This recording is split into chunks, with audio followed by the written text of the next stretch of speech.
the people we love the most can hurt us the most. So instead of holding on to any of this hurt, we need to extract it. We need to acknowledge it. We need to identify it and acknowledge it and release it so that it doesn't have that control in our life.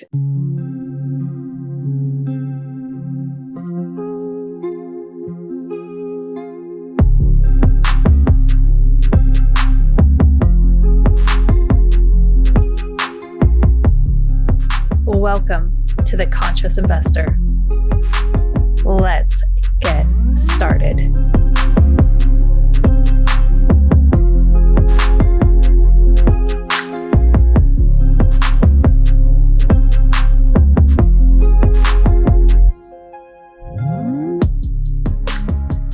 Hey, Conscious Investor, welcome back. I want to give a shout out to start out this episode because we're going to be talking about love, and I want to just show a little love to one of you amazing conscious investors.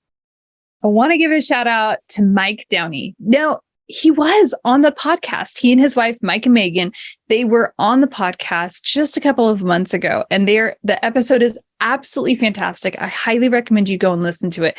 But you know what? I didn't coerce him or anything like that into leaving a rating or review, but he left a really fantastic review, and I'm really grateful for it. He says, I follow and listen to Julie because she's more than your typical, quote, financial freedom real estate syndicator. She's much more holistic about helping people find the balance of personal and business and discover true personal freedom. Conscious Investor, well, first of all, thank you, Mike. I really appreciate that. And it means the world to me when you guys leave, these type of reviews, because it lets me know what's resonating with you. And Conscious Investor, that concept is so powerful, so critical. It's foundational for conscious investors. Financial freedom does not equal personal freedom. They are not the same thing. In fact, financial freedom is subordinate to personal freedom. So if you're just chasing after those dollar bills, you're going to find yourself maybe with all those dollar bills, but you're going to find yourself bankrupt in lots of other parts of your life. Maybe your health, your relationships, your spirituality, maybe your creativity gets bogged down. There are so many areas in our life that finances are just part of that personal freedom. So we want to make sure that when you are thinking about what am I actually pursuing, please make sure that you are pursuing personal freedom. In fact, recently when I did the TEDx audition, this is exactly the topic that I spoke on. And so the big question that I gave them and that I'd love to take to the big TED stage is the pursuit of financial freedom bankrupting lives? So we don't want to be like lopsided. We don't want to just be chasing after money. We want to be holistic. We want to make sure that we are living harmonious lives and that we are chasing after personal freedom. All right. Thanks again, Mike, for leaving that rating and review. And, Conscious Investors, that was the 154th review that was rating and review that was left. And my heart is always so touched because that is love. And we're going to be speaking about love. But when people are taking time out of their day, and it doesn't take much time. I leave rating and reviews for podcasts because I know it's powerful. I know it makes such a difference for podcasters just to know like, oh my gosh, you're listening, because guess what? You get to listen, and we don't really know who all the listeners are necessarily until you are engaging with us. So, if you haven't already engaged with me, I'm not just Julie Holly, this conscious investor that's this voice over here. I'm Julie Holly, and I care about you. So please make sure you pop on my schedule. We can just have a 20-minute get to know you call. Maybe you're looking to, grow and transform, dig into your purpose and expand your life through performance coaching. Great. Let's pop on a 20-minute call for that. Maybe you're like, gosh, I need to get this money out of the bank and get it to work. And I want to see what investments Julie's company has. Please make sure you schedule time to talk with me about that. There are three different meeting links literally for these three different things because they're very different things. And I like to just be mentally prepared for like, well, what kind of energy do I want to bring to you in this capacity, right? And either way, you're going to get the best because I genuinely care about you. But I'm excited to meet you. Please make sure. And that's not like, please, begging, please. It's like, oh my gosh, I'm so excited to meet you. Like, I would love to hop on a call with you and just explore options. And I know even just in 20-minute get to know you calls, everybody's always like, oh my gosh, I just got to talk with you. And I had this takeaway, and I get takeaways, by the way. I love learning from you and just getting to know you. So please take a moment to do that. In the meantime, are we ready to talk about love? We are officially on declaration number 7 and of 9 of the Motivation Manifesto. Motivation Manifesto is written by Brendon Burchard. You've heard me talking about it on the past several mindset episodes. We're almost done with the book. There are nine declarations altogether, and I haven't gone through them in a couple of episodes. So I'm just going to kind of run through them. So if you haven't been listening to the episodes, you want to go back. These are really powerful. The book is written in a way, and I haven't said this in a while, but this sat literally right here by my head, probably that close, up higher, on my bedstand. So I have like something that goes above my head on the headboard. And I had Motivation Manifesto just sitting there for 2 years. Oh my gosh, it's such a long time. And I tried to pick it up a couple of times and it just wasn't resonating with me. So I understand that sometimes we want to read a book, but for some reason we're not connecting with that. And so these episodes are really designed to support you to draw out the best concepts from the book and to just meet you with those. I highly encourage you to pick up your own copy. Get a hardback version. The audio version this is something you want to just be able to reference. It's something you read a little bit, digest it. Read a little bit, digest it. All right. So the declarations in total, right, are we shall meet life with full presence and power. We shall reclaim our agenda. We shall defeat our demons. We shall advance with abandon. We shall practice joy and gratitude. We shall not break integrity, which we just wrapped up last week. We shall amplify love. We shall inspire greatness. We shall slow time. We'll get to greatness and time over the next couple of weeks, but today we're going to touch down on the concept of amplifying love. It's an important concept. So there's a reason that it is such an important concept that there's a reason I actually titled this episode Redefining Love. So often our concept of love is very Hollywood-esque, right? It's very feelings-based and it's honestly pretty superficial. And love is so much deeper than most people give it credit for. Let me just start with this quote directly from the book. Burchard says, "We must stop pretending that there is not enough love in the world to give or receive, as though love can somehow be diminished or squandered by human force." Burchard points out that love is something so much bigger than us, and it doesn't require us to exist. Love does exist. Love is part of divinity, and we need to be very aware of that. In all reality, so many of us close our hearts. Let me get into this. And I wrote it down like this. And and you've probably noticed a little different cadence in these episodes because I've been trying to be very thoughtful about how am I going to extract the best of this in a way that's going to serve you? So this is how I put it. I said, stop closing our hearts. Let go of past hurts. Stop playing petty games. Stop limiting how much love we give others. And feel the abundance and break down the wall we created to protect us from the very thing we want and need, love. Let's just go into that for a moment. A lot of times we will experience some type of pain or hurt. In fact, in last week's episode on integrity, we literally talked about the temptations of hurt and disappointment, right? And in that, when we don't take the time to acknowledge, this is how I'm feeling, this is how I'm internalizing these events, and this is what is taking place within me. If we're not conscious and aware of that, we end up doing a lot of subconscious work, and we end up closing off our hearts to the very thing that we want. Every human is hardwired and created to want to give and receive love. Basically, we're like love exchangers, right? And so, in order to do this, we are going to have to let go of past hurts. I've had to do this.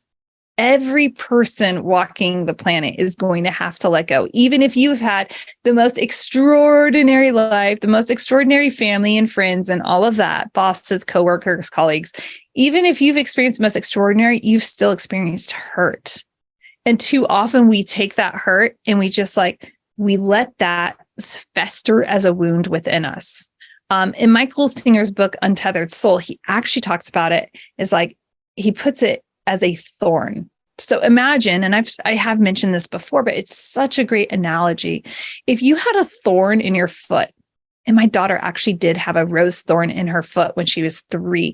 And I'll just say that rose thorn, I saw her walking weird, and she was walking weird, right? And so imagine when somebody hurts you, you might start acting weird. You might get a twitch, not really a twitch, but you're going to start responding potentially in a different way because you're hurt and you're not addressing it. And as my daughter went around, we tried to see, we're like, gosh, there's got to be something in it. We couldn't see anything. Took her actually to the, doctor. They fish around. They're like, there looks like there's something in there, but unless we put her out and actually sedate her, and actually go in there and lacerate this and dig, we won't know. I'm like, let's not be invasive, right? Sometimes we do that to ourselves. We're like, oh, I don't want to be invasive. Oh no, let me just hold on to this hurt. Let me just keep it right here close to me. It's okay. It will get better. But it doesn't get better. And my 3-year-old daughter, right, at that time, maybe 5-7 days later, guess what? I noticed on her foot this huge pussy white thing. I'm like, oh my gosh. And this ginormous, we were able to get out this ginormous rose thorn. Sorry if that's, too much for some of you. I don't mean to, gross you out, conscious investor. But, it's like, that's what we need. We need to deal with the hurt in our lives. In Untethered Soul, Michael Singer says, most of us will end up bandaging our hurt. So instead of pulling that rose thorn out, we'll end up like, oh, there's a rose thorn in us. Let me just put some gauze over it. Oh, it's still hurting. Let me put some padding on it. And we start creating, and he really exaggerates it to the point of where you're in a wheelchair and you've adapted your entire home instead of actually just pulling the freaking rose thorn out. And I know I'm speaking to a lot of you out there right now because we have a tendency to just hold on to that hurt, especially to the people that we love the most. The people we love the most can hurt us the most. So instead of holding on to any of this hurt, we need to extract it. We need to acknowledge it. We need to identify it and acknowledge it and release it so that it doesn't have that control in our life anymore. And that allows us to tear down those walls and to heal. If we don't do that, sometimes we end up playing these really stupid, petty games. You know what I'm talking about. It's like maybe you're going to bed at the end of the night and it's like you just, instead of saying goodnight, you just roll over the opposite way. Oh, I'm just tired. I'm just going to roll over. Maybe you end up not returning that text message, to a colleague or a friend. Like we have these little petty things that we'll end up doing that are hurtful, that reveal it. And so we don't want to play the petty games, right?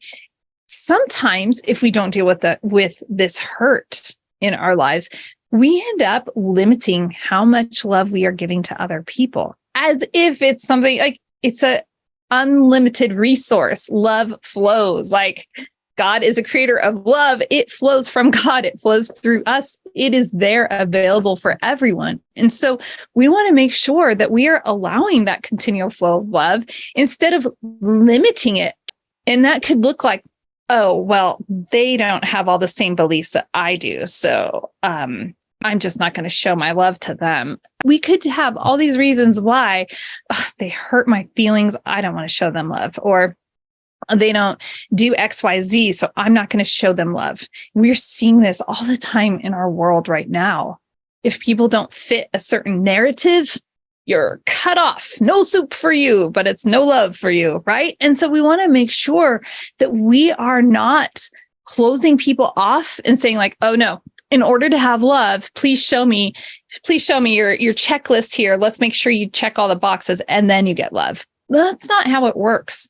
And good golly, I will tell you, if that's how it worked, I don't know that I'd be getting much love in my life, right? Because we all have areas of delinquency. We all have areas where God is still growing us. And so we just need to accept that that is true of all people, even the people who have hurt us. Release the hurt. Receive the love that God has given us to give to others. I always say money is meant to flow, but love is also meant to flow. It's not meant to be held onto tightly. It's meant to be released to the world. So make sure that you are not being the stop barrier in the love exchange, and because you can't bottle it up. If you try to keep it, like, think about this for a moment. If you are trying to keep, let's just say, you know that I love to bake. And let's just say that, well, I recently made my daughter a really great birthday cake. Let's just say I wanted to keep that cake. Better example ever. My husband pointed out to my kids with her birthday cake, the top layer of our wedding cake. Some of you did this. I don't know if people still do it, but it used to be a tradition that you take that top layer of the wedding cake and you put it away, you freeze it. And then a year later, you eat this as your anniversary celebration, first year anniversary celebration. My husband and I tried to do that. We only had one bite of our wedding cake because our reception was so much fun. It was very intimate, very close to your friends and family. And so we had that one bite we exchanged. That's all we had. So we're like, oh, cool. We'll get to have some of this cake a year later. And we got it. It was freezer burnt. It did not taste good. It was disgusting. And we threw it out. So I want you to think about love like that. God created and designed love. He's given us love. It needs to flow out. And when we try to stop that love from flowing, it's not like it's going to go rotten, but really, we're not going to be receiving our full potential. It's like turning off Niagara Falls or something. All the beauty of Niagara Falls would just be like, wait, where'd it go? So we want to make sure we're keeping that beauty. We're keeping that flow going. Now, all of these analogies were not written into my notes, which is really funny. So I'm sorry if those weren't really super thought out, but they really make sense to me. I hope they make sense to you as well. I want to go back into something that I have thought out. And it's actually a couple of things I extracted directly. I'm going to quote Burchard, and he says, we must remind ourselves that misfortune had nothing whatsoever to do with love. And if the feeling of sadness, pain, hurt, shame, regret, and heartbreak have darkened the meaning of love, we must now strip away the darkness with the light of truth. People who say they love us can oftentimes be the biggest perpetrators of hurt in our lives, but we cannot let that darken our life. We must strip that away and say, no, those are those people, those are those experiences, and I am going to live the light of love. He also says the surest route from suffering always begins at the trailhead of love. So with that, I want to encourage you, conscious investor, stop dwelling on past hurts and embrace and embody love. One final quote on this topic: love for or from another must be sensed through action, not intent. Thinking is not love. Giving is. I did pause because I wanted to let you just have a moment to digest that, because a lot of times we think all these really great things, but we're actually not taking action. We're not doing anything with them. And so people don't actually know that they are loved.